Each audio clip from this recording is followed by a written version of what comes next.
Hello, class.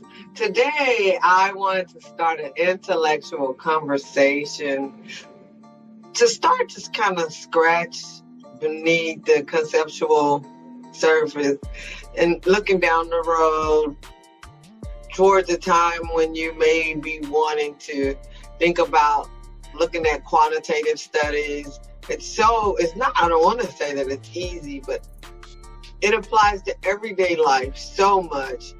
And we're so afraid of quantitative studies sometimes. So I'm just kind of doing this video right now, thinking down the road, planting seeds, slowly starting to introduce you to the subject or the ideas about quantitative research.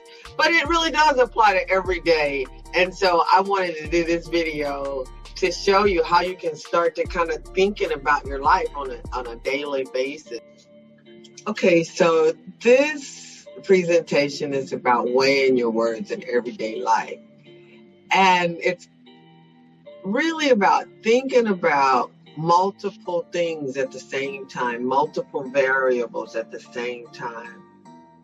So I guess what I'm talking about is watching the variability of situations as they change, because things are changing. The world that we live in is changing moment by moment, not just day to day.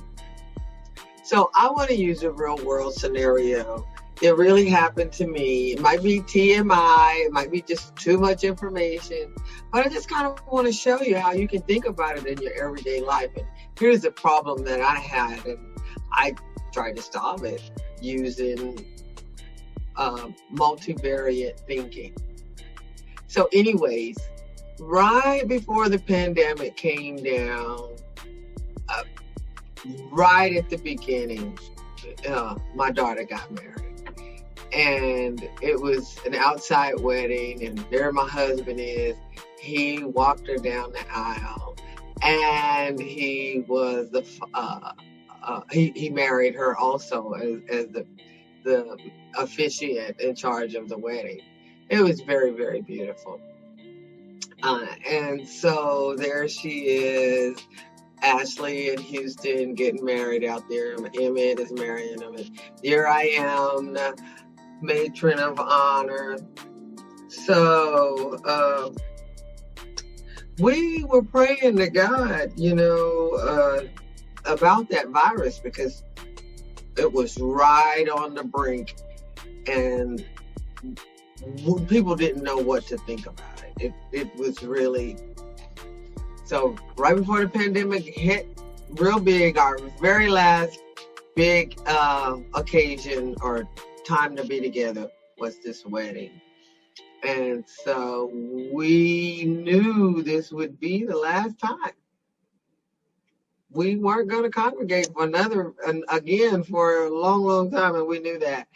So when it got late, when it got dark, the party started, and the music changed to a quality that me and Emmett, we didn't know that music. We didn't know what to do.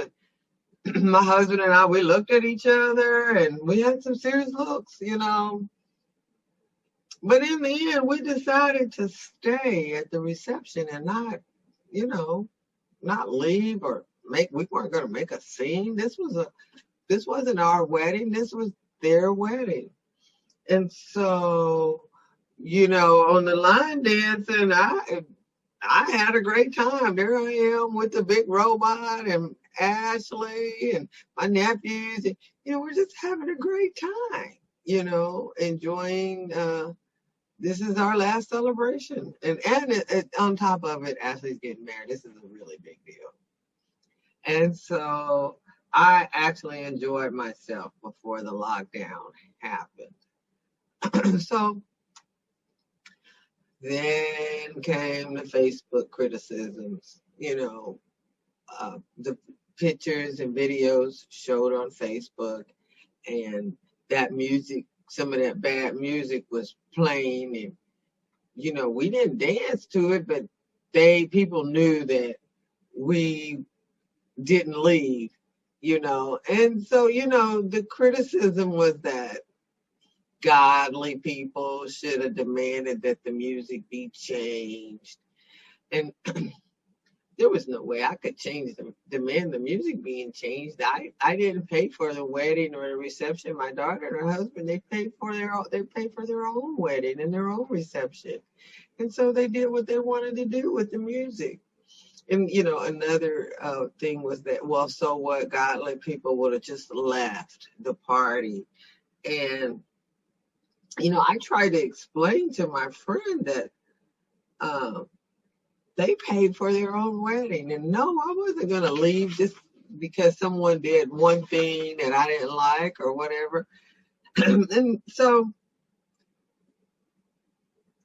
I was a guest, and she just couldn't hear that.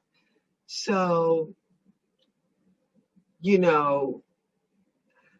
weighing my words, trying to explain to my friend, because she's my friend.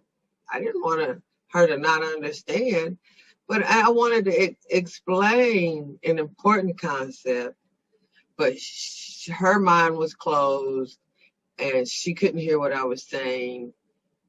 And, she's disabled. And so I used her situation to try, and get an understanding.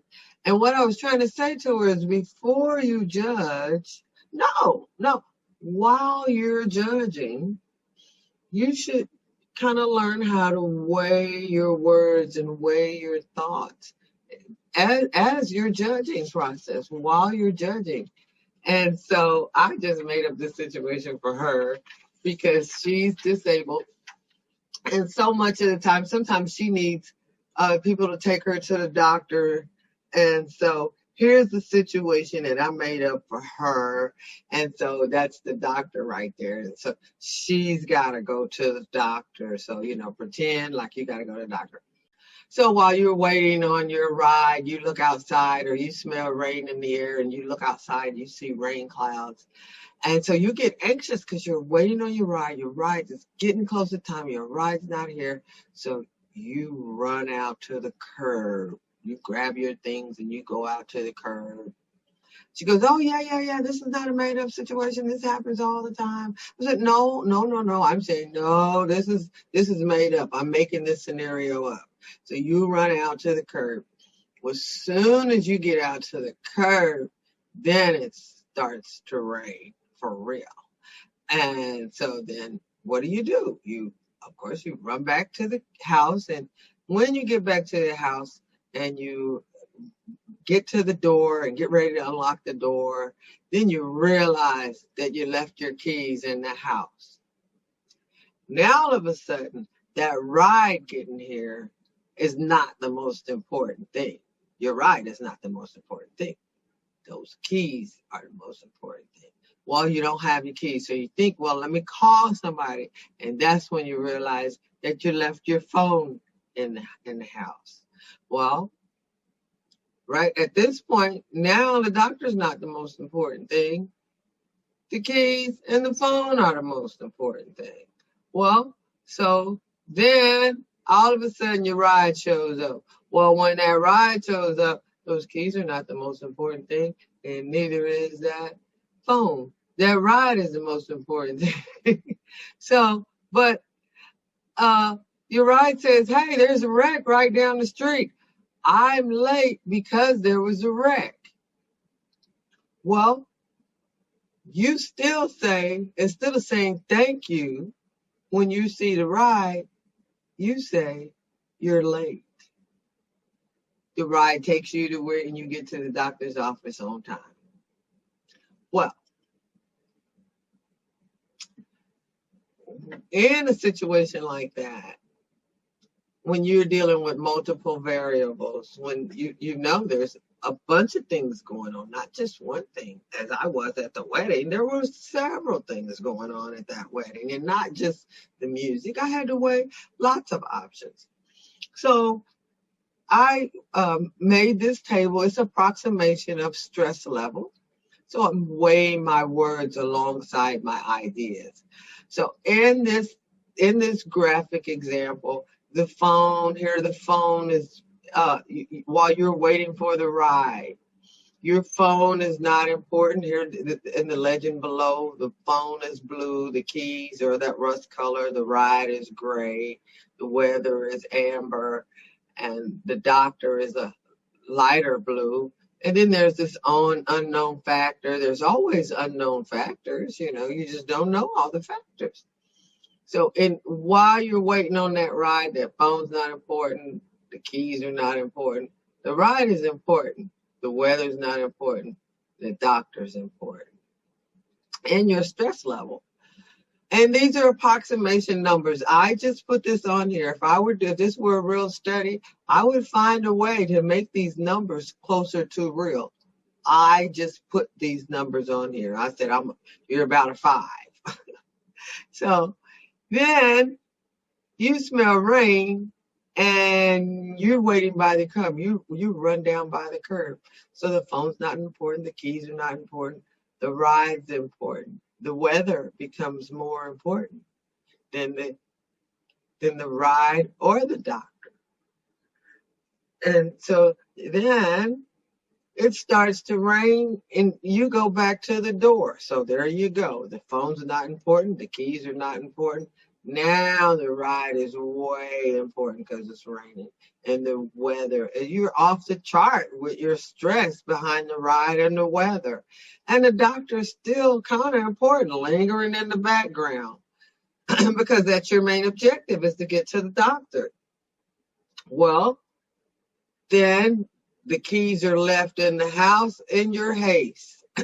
So the phone's not important. The keys are way important, off the chain, right along with the ride and the weather. The doctor is inching up there, but still mildly important comparatively speaking, even though it's a 7. So then the phone is left in the house in your haste. So now you got the phone, the keys, the ride, the weather, the doctor. All these things are off the chain in your stress level. So then the ride shows up and there was a wreck. So then the keys, the phone's not important anymore. The keys are not important anymore. The ride's not important anymore. The weather's not important anymore. The doctor's mildly important comparatively speaking. But that unknown factor was that wreck that you got to get past now. So then you said, why are you late? Instead of saying thank you, because this person has risked their life to get you there, get you to the doctor, and your phone's not important, your keys are not important. Your ride is getting to be important because, see, now you've offended people. The weather's not important. The doctor's not important. That unknown factor is way important, which was the wreck. And so then in the end, you were on time to your appointment. Your keys, your phone is important mildly because your keys, because you got to get home, But your ride, you need an Uber. You need an Uber, and you're still caught in the rain. And so that's kind of my little thing. And she really did. My cousin, my friend girl, she said, "Oh, cousin, thank you. Oh, yes, I get it." There are multiple variables going on all around us all the time. And so I just kind of made that little scenario up just to kind of get you to start kind of thinking about maybe next semester or maybe even the semester after that, I'm going to do this, do that same exact presentation, but an exercise will be, now you come up with something in your life, this multivariate situation. And I think it'll be a lot of fun.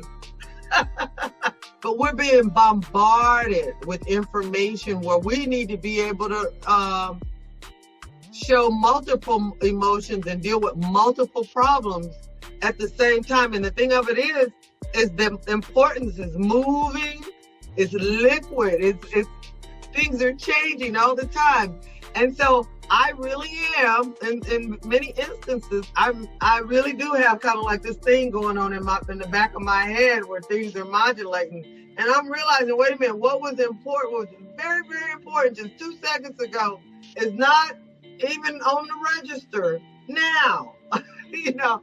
And so I just kind of want to get you in there, kind of get you to thinking, hey, this statistical stuff, this quantitative methodology is something that we can use in our everyday life. As a matter of fact, we're being bombarded with so much information. If we don't have a mechanism to do this, then we will become handicapped, so to speak. Not in trying to keep things in such a way where you can control it. Well, if you're keeping your world so small that you can control it, then over time you will become handicapped.